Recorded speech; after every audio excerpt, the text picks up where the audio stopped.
আদিল দরজায় করাঘাত নেড়ে বলল, may I come in sir? 2 সেকেন্ডের মাথায় রুমের ভেতর থেকে একটা গম্ভীর কণ্ঠ ভেসে এলো। কাম। আদিল দরজা ঠেলে ভিতরে প্রবেশ করে। সামনের দিকে তাকাতেই হা হয়ে দাঁড়িয়ে পড়ল নিজ জায়গায়। এই প্রথম আদিল 25 বছরের যুবক হয়ে কারো উপর ক্রাশ খাইল। তাও ক্রাশটা মেয়ের উপর হইলে মানা যেত, একটা ছেলে হয়ে আর একটা ছেলের উপর ক্রাশ খাইল। কথাটা হাস্যকর শুনতে হইলেও আদিলের কাছে এটা স্বাভাবিক, কারণ আজান তালুকদার তাকবীর পুরুষটাই এমন। এই যে আদিলের সামনে খালি গঠনে এক হাত দিয়ে মাথার ভেজা চুলগুলো তোয়ালে দ্বারা মুছতে মুছতে মাথাটা পিছনে ঘুরিয়ে মুখে প্রশ্নবোধক চাহনি নিয়ে ভ্রু কুঁচকে আদিলের দিকে তাকালো ব্ল্যাক ট্রাউজার পরিহিত পুরুষটা। ফর্সা শরীরে বিন্দু বিন্দু পানির কণাগুলো যেন সৌন্দর্য কয়েক গুণ বেড়ে দিয়েছে। এমন না আদিল আজকে প্রথম দেখছে তার স্যারকে। হ্যাঁ দেখেছে তো, তবে কোট প্যান্ট পরিহিত গোছানো তাকবীরকে। তাকবীর মাত্র শাওয়ার নিয়ে ওয়াশরুম থেকে বের হইতে দরজা করাঘাতের শব্দে দরজার দিকে তাকালো তাকবীর। আদিলকে দরজার সামনে নিজের দিকে হা হয়ে দাঁড়িয়ে থাকতে দেখে তাকবীর মুখে প্রশ্নবোধক চাহনি নিয়েই গায়ে সাদা টি শার্ট জড়িয়ে নিতে নিতে ইশারায় হোয়াট? হঠাৎ তাকবীরের কথায় আদিল নিজের ভাবনা থেকে বেরিয়ে এসে থতমত খেয়ে বলে উঠল, হুম, সরি স্যার। ঠিক সেই সময় ফোনের ওপাশ থেকে আনাসের কণ্ঠ শোনা গেল। আনাস বলে উঠল, আমাকে শুনতে পাচ্ছিস আদিল? কথা বলছিস না কেন? হ্যাঁ ভাই, শুনতে পারছি। কথাটা বলেই নিজের হাতে রাখা ফোনটা তাকবীরের দিকে এগিয়ে দিতে দিতে, স্যার আপনার ফোন। আনাস ভাই ফোনের ওপারে রয়েছে। আপনাকে লাইনে না পাওয়ায় আমাকে ফোন দিয়ে বলল আপনার কাছে ফোনটা পৌঁছে দেওয়ার জন্য। তাকবীর আদিলের দিকে একবার আর চোখে তাকিয়ে ফোনটা হাতে নিয়ে কানে ধরতেই ফোনের ওপার থেকে আনাসের কথা ভেসে এলো, আসসালামু আলাইকুম ও রহমতুল্লাহ। ওয়া আলাইকুম সালাম ওয়া রহমাতুল্লাহ। সালামের উত্তর পেতেই আনাস পুনরায় বলে উঠল, ভাইয়া everything is fine? Yeah. Dinner করেছ? নো। Anything else? নো। ওকে, আল্লাহ হাফেজ। তাকবীর ফোনটা কেটে দিয়ে আদিলের দিকে ফোনটা এগিয়ে দিতে দিতে গম্ভীর গলায় বলল, মিটিং কয় টাইম? জি স্যার, দুপুর 2টা নাগাদ। ওকে। তাকবীর বেডসাইড থেকে ল্যাপটপটা নিয়ে বিছানায় বসে ল্যাপটপে মনোযোগী হয়ে গেল। আদিল বুঝতে পারল না ওর কি এখন যাওয়া উচিত নাকি চুপচাপ দাঁড়িয়ে থাকবে। স্যার তো কিছু বলছে না। আদিলকে চুপচাপ দাঁড়িয়ে থাকতে দেখে তাকবীর ল্যাপটপে চোখ রেখেই বলে উঠল। Any problem? আদিল মাথা নাড়িয়ে বলল, নো স্যার, কোনো প্রবলেম নেই। তাহলে আসতে পারো। জি স্যার। কথাটা বলার সঙ্গে সঙ্গে আদিল রুম থেকে বের হয়ে বড় করে শ্বাস নিল। মাথাটা উপরের দিকে ত্যাগ করে বিড়বিড় করতে লাগলো, হে আল্লাহ, তোমার এই বান্দা এমন কেন? এই ব্যাডার মুখ থেকে কি কথার ভাগগুলো তার ভবিষ্যৎ বউয়ের বাণী করে দিয়েছ? তুমি বলো, তোমার এই বান্দার পুরো বন্ধুমহল সবসময় হাসি আড্ডায় মজে থাকে, কিন্তু তোমার এই কঠিন বান্দা এমন কেন? কথাগুলো বিড়বিড় করতে করতে আফসোস সহিত নিঃশ্বাস ফেলে নিজের রুমের দিকে হাঁটা ধরলো আদিল। ওপাশে আনাস আল্লাহ হাফেজ বলতেই টুটটুট শব্দ হয়ে ফোনটা কেটে গেল। আনাস ফোন থেকে চোখ তুলে বাবা বড় আব্বুর দিকে তাকিয়ে বলে উঠল, ভাইয়া ঠিকঠাকভাবে পৌঁছেছে? টেনশন করেন না বড় আব্বু, আমি আদিলের সঙ্গে কথা বলে নিব। আদনান তালুকদার ছোট একটা নিঃশ্বাস ফেলে বললেন, হ্যাঁ, এতটা পথ জার্নি করে টায়ার্ড ফিল করছে হয়তো। চলো বাড়িতে যাওয়া যাক, বাড়িতে গিয়ে ভিডিও কলে কথা বলা যাবে। আদনান তালুকদার কথাগুলো বলে ছোট ভাইয়ের দিকে তাকিয়ে পুনরায় বলে উঠল, আহাদ, গাড়ি পার্কিং থেকে বের কর। কথাটা বলেই আদনান তালুকদার আনাসের কেবিন থেকে বেরিয়ে গেলেন। আহাদ তালুকদার ঠিক আছে ভাইয়া বলে নিজের ছেলের দিকে তাকিয়ে জিজ্ঞেস করলো, বাড়িতে ফিরবে না এখন? আনাস বাবার দিকে তাকিয়ে বলে উঠল, আমার বাড়িতে ফিরতে লেট হবে বাবা। আশিক, হাবিব ওদের সঙ্গে একটু দেখা করব, আমার জন্য ওয়েট করছে ওরা। আপনি বড় আব্বুকে নিয়ে সাবধানে বাড়িতে যাবেন। আহাদ তালুকদার অফিস রুম থেকে বের হতে হতে আনাসের উদ্দেশ্যে বলল, অনেক রাত হয়ে গিয়েছে, তাড়াতাড়ি বাড়িতে ফেরার চেষ্টা করবে। কথাটা বলে আহাদ তালুকদার চলে গেলেন। আনাস ড্রয়ার থেকে বাইকের চাবি নিয়ে সেও চলল নিজ গন্তব্যে। আনাসের বাইক এসে থামলো একটা রেস্টুরেন্টের সামনে। আনাস নিজের চোখ থেকে সানগ্লাসটা খুলে খোলা বুকে ঝুলিয়ে রাখলো। বাইক থেকে নেমে বাইকের চাবিটা হাতে নিয়ে ঘোরাতে ঘোরাতে রেস্টুরেন্টের ভেতরের দিকে এগিয়ে গেল। আনাস রেস্তোরাঁর ভেতরে গিয়ে চারিদিকে চোখ বোলাতে চোখে পড়ল রেস্তোরাঁর এক কোণার দিকে হাব্বি টেবিলে বসে একটা কফির সামনে নিয়ে নিজের ফোন ঘাটাঘাটি করছে, আর আশিক টেবিলের উপরে বসে পা দুটো ঝুলিয়ে রেখে ফোনে কথা বলতে ব্যস্ত। আনাস ধীর পায়ে সেদিকে এগিয়ে গিয়ে একটা চেয়ার টেনে বসে পড়ল। শরীরটা চেয়ারের সঙ্গে এলিয়ে দিয়ে বলল, এক কাপ কফি অর্ডার দে ভাই, খুব টায়ার্ড লাগছে। আশিক ফোনে কথা বলতে বলতে একবার আনাসের দিকে আর চোখে তাকিয়ে পুনরায় ফোনে কথা বলায় মগ্ন হয়ে গেল। আর হাব্বি ফোন থেকে চোখ তুলে আনাসের দিকে একবার দেখলো, মুখ ঘুরিয়ে ওয়েটারকে ডেকে কফি অর্ডার দিয়ে পুনরায় চোখ ঘুরিয়ে আনাসের দিকে তাকালো। মুখে একটু বিরক্তি ভাব ফুটিয়ে তুলে বলল হাবিব, কতক্ষণ থেকে ওয়েট করছি তোর জন্য। তোর আসার কথা ছিল 9টায়, আর তুই আসলি 10:30টায়। আমি কফিটা শেষ করে বের হতাম এখন। আনাস চেয়ারে গা এলিয়ে দেওয়া অবস্থায় বলে উঠল, আরে তাকবীর ভাই, দেশে না থাকায় আজকে অফিসে চাপ একটু বেশি ছিল, খুব টায়ার্ড লাগছে দোস্ত। হাবিব আনাসের দিকে তাকিয়ে আছে। ওয়েটার কফি দিয়ে গেল। আনাস সোজা হয়ে বসতে বসতে বলে উঠল, কফিটা শেষ করে বাড়িতে ফিরব। আনাসের কথা শুনে আশিক ফোন কেটে দিয়ে পকেটে রাখতে রাখতে বলে উঠল, আসলি তো মাত্র, এসেই বাড়িতে যাওয়া নিয়ে তাড়াহুড়ো শুরু করছিস? তোর তো বাড়িতে বউ নেই, তাহলে তো তাড়া কেন বাড়িতে যাওয়ার বলতো? আশিকের কথায় চোখ মুখ কুঁচকে বলে উঠল আনাস, তোর কাছ থেকে কি আর আশা করব বলতো? তোর মাথায় সারাদিন এর বউ বউ মেয়ে মেয়ে লেগে থাকে শালা। বাড়িতে শুধু বউ থাকলে তাড়াতাড়ি ফিরতে হবে কেন? বউ ছাড়াও তো ভাই বোন মা বাবা আরও অনেকেই রয়েছে, তাই না? আনাসের কথায় আশিক পুনরায় বলে উঠল, হ্যাঁ, অনেকেই আছে তো, কিন্তু সেগুলো তো তোর চোখে পড়বে না। এই যে একটা মেয়ে তোকে চোখে হারায়, এইটা তো দেখেও দেখিস না। আমার এমন একটা কিউটি কাজিন থাকলে কবেই পটে নিতাম। হায়, মেয়েটা কত কিউট রে। কথাটা বলতে বলতে আশিক নিজের দু গালে দুহাত রাখলো। আনাস আশিকের দিকে রাগী লুক দিয়ে বলে উঠল, জাস্ট শাট আপ ইডিয়েট, মুখটা বন্ধ রাখ। তোর মুখ দিয়ে এরা নাম উচ্চারণ হইলে মুখের জায়গায় মুখ থাকবে না, বলে দিলাম। আশিক আনাসের কথায় মুখ বাঁকিয়ে বলে উঠল, ঢং দেখে বাঁচি না। মেয়েটার ভালোবাসা স্বীকার করতে চাস না, আবার তার নাম অন্য কেউ উচ্চারণ করতে পারবে না। বলি, এটা একটু বেশি নাটক হয়ে গেল না আনাস তালুকদার? আনাস কিছু বলতে যাবে ঠিক তখনই হাবিব বলে উঠল, চুপ করবি তোরা? সেই কখন থেকে একটার পর একটা বাজে বকে যাচ্ছিস দুজন। এই আনাস, তাকবীর কবে আসবে রে দেশে? নট শিওর, মেবি 5-6 দিন লাগবে ওইদিকে সব কিছু সামাল দিতে। চল আজকে উঠলাম তাহলে। আনাস কথাটা বলে চেয়ার থেকে উঠে পড়ল। হাবিব আনাসকে উঠতে দেখে বলল, মাত্রই তো আসলি, অন্তত কফিটা শেষ কর। আনাস হাবিবের দিকে তাকিয়ে অনেক রাত হয়ে গেছে, অন্য একদিন, আজকে খুব টায়ার্ড লাগছে রে। কথাটা বলে আনাস আবার আশিকের দিকে তাকিয়ে বলল, চল শালা, তোর জন্য পুরো মুডটাই খারাপ হয়ে গেল, উঠলাম আজকে। আশিক আনাসের কথাই বলে উঠল, সেম টু, সালা মুডের খালাম্মা করে দিলি। বাড়িতে গিয়ে মুড ফিরিয়ে আনতে হবে। আশিক কথাটা বলেই দুষ্টু একটা হাসি দিল। সঙ্গে সঙ্গে আনাস আশিকের বুকে একটা ঘুষি দিয়ে বলে উঠল, শালা তুই আর ভালো হবি না, তোর মুড সুইং মানেই তো মেয়েদের সঙ্গে ফ্ল্যাট করা। কথাটা বলেই তিন বন্ধু একসঙ্গে হেসে উঠল।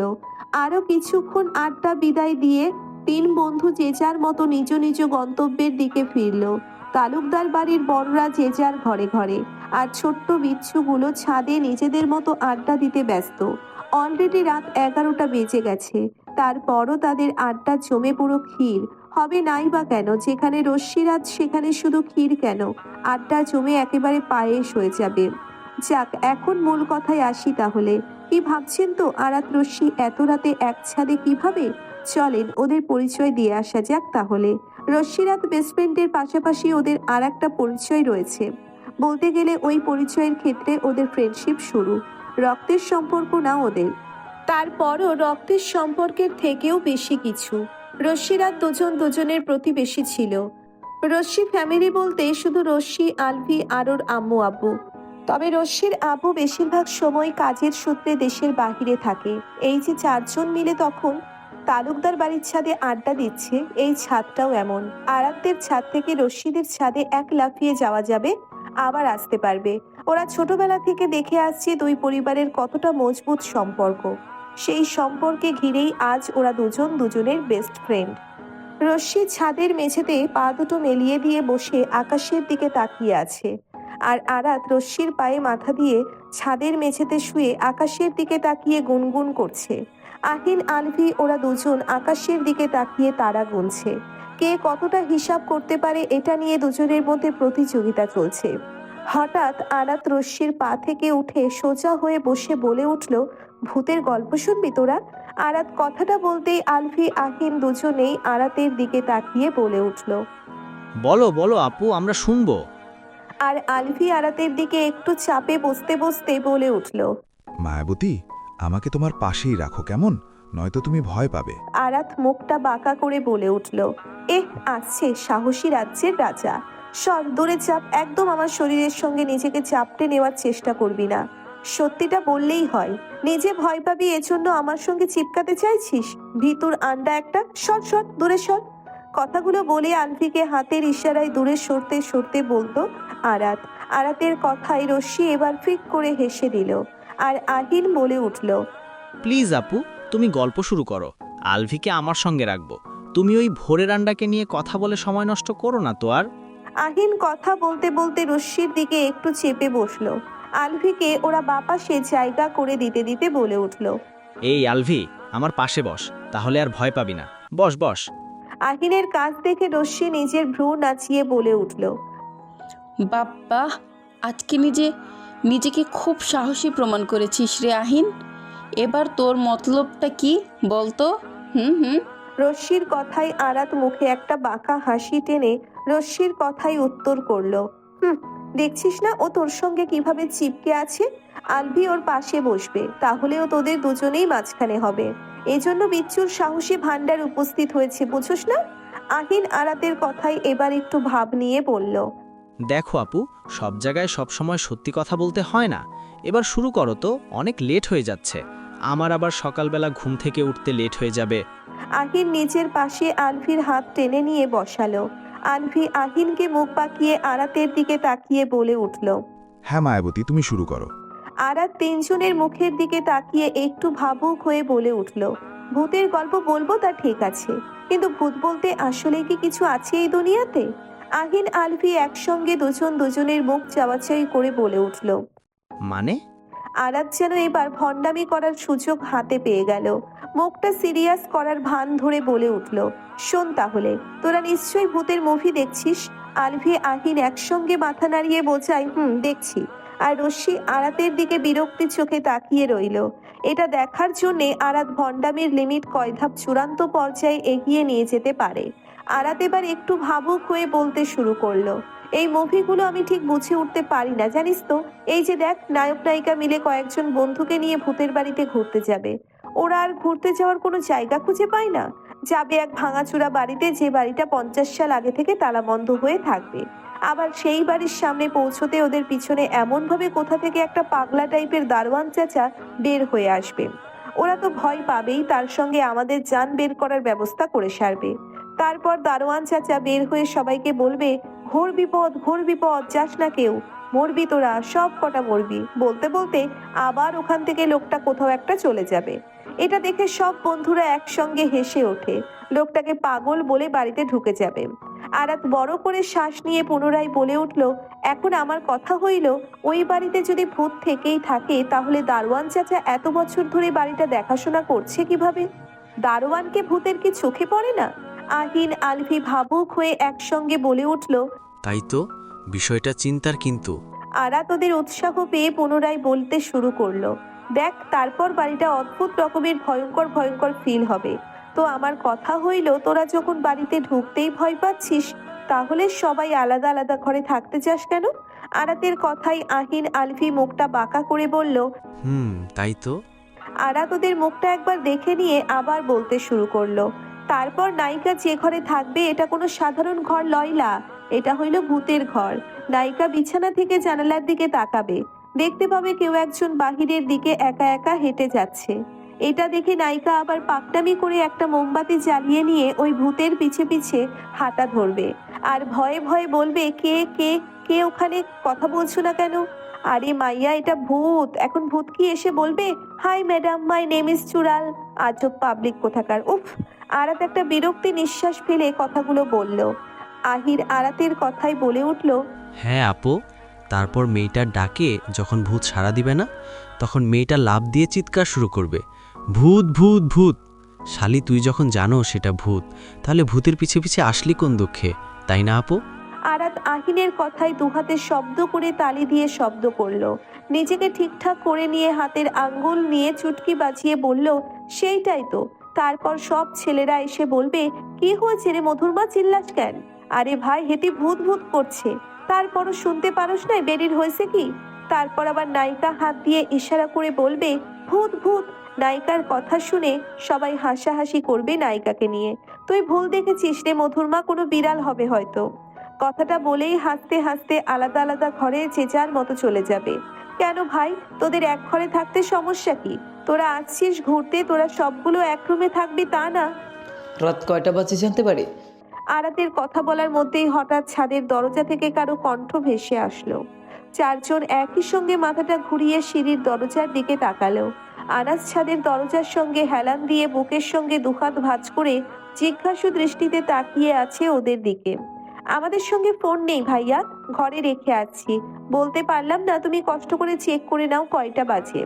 আরাত কথাটা বলেই একটু অবাক হয়ে পুনরায় বলে উঠল, শুধুমাত্র রাত কয়টা বাজে জানার জন্য ছাদে এসেছো ভাইয়া? আরাত বসা থেকে দাঁড়িয়ে আনাসের কাছে এগিয়ে গিয়ে হাতের ইশারায় বলল, আরে ভাইয়া, তোমার হাতে তো ফোন দেখছি, তোমার কত ভোলা মন দেখো। নিজের কাছে ফোন রেখে শুধুমাত্র রাত কয়টা বাজে জানার জন্য এত কষ্ট করে পায়ে হেঁটে ছাদে আসছো। হায় রে! আরাতের কথায় আহিন আলফি শব্দ করে হেসে দিল। ওরাও বসা থেকে উঠে এসে দাঁড়ালো আরাতের পাশে। আনাস দরজা থেকে সোজা হয়ে দাঁড়িয়ে দাঁতে দাঁত চেপে বলে উঠল, এত রাতে ছাদে কি তোদের? আনাসের কথায় আলফি বলে উঠল। এত রাত কই ভাইয়া, সবে তো 9টা বাজে হয়তো। আনাস আলভির দিকে রাগী লোক দিয়ে মাথা দিয়ে ইশারায় আলভিকে নিজের কাছে ডেকে বলল, সবে 9টা বাজে তাই না? আয় এদিকে আয়, তোকে টাইম দেখাই। আনাস কথাটা বলতে দেরি আলভি পিছাতে দেরি হয় নাই। আলভি নিজের পেটে হাত দিয়ে নাটকী ভঙ্গিমা করলো।